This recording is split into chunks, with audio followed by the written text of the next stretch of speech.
fariintani waxay ku socotaa xaliimooyinka ay qusayso.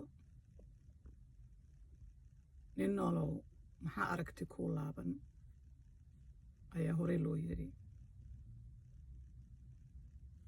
faamilku wuxuu ka samaysan yahay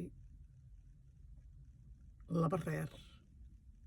laba qof markay isguursadaan waa laba faamili oo isku imaanaya. marka qoysas badan oo waxaad arkaysaa hal dhinac u raran oo badanaaba dhinaca u raran gabadha.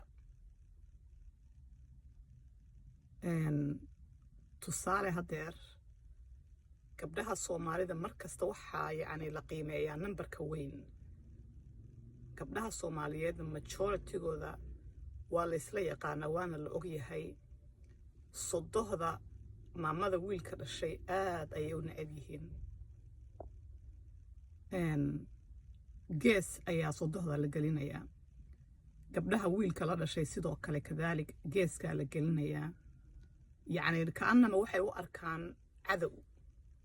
anigu indhahaygan ku arkay waxaan indhahayga ku arag ummadda uma sheego. iyadana way rabtaa, hooyadeed bay rabtaa, reerkeeda in ninku uu waday ayay rabtaa. laakiin ninka yacni caqliga noocaasa waa caqliga labadaas waaba laba santi ma ogtahay caqliga noocaasa. subxaan allah, allah yahdiik.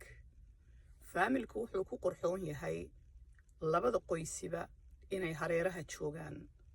markaas ayuu faamiligu barakoobaa uu noqdaa faamili qurux badan. wiilkan ku ag jooga aad sariirta u goglaysid hooyadii qaabkay ku soo korisay ma ogid. laga yaabay inay agoonnimo ku soo korisay. laga yaabay yaanyo iyo dhuxulay beegi jirtay inay ku soo korisay. haddii hooyadu ay dhimatay hooyadiis noolayna gabdho walaaladiisa un ayaa heerkaas garab ka geystay. markaa reeruhu siday u barakoobaan oo qoysasku qoysas qurux badan ay u noqdaan, labada dhinacba alcadaalaha la sameeyo oo labada dhinacba reerku ha buuxaan. qoysku saas ayuu ku qurux badan yahay. xitaa gabdho waxaan arkayay ku ducaysanaya ilaahoo nin hooyadiisay dhimatay wax noogu dar. yacni heerkaas ayay gabdhaha Soomaaliyeed qaarkood ay gaarsiisan yihiin. kulli waa gabdho kulli liitasan anigu filaaya. waa gabdho aan edeb iyo akhlaaq aan lahayn weeye, caqli badanna aan lahayn. dabcan haddayba heerkaa ku fakarayaan runtii waa wax aad looga naxo. marka gaarsiiya xaliimooyinka sheekadani ay qusayso si ay uga waantoobaan. bilaa calaykum.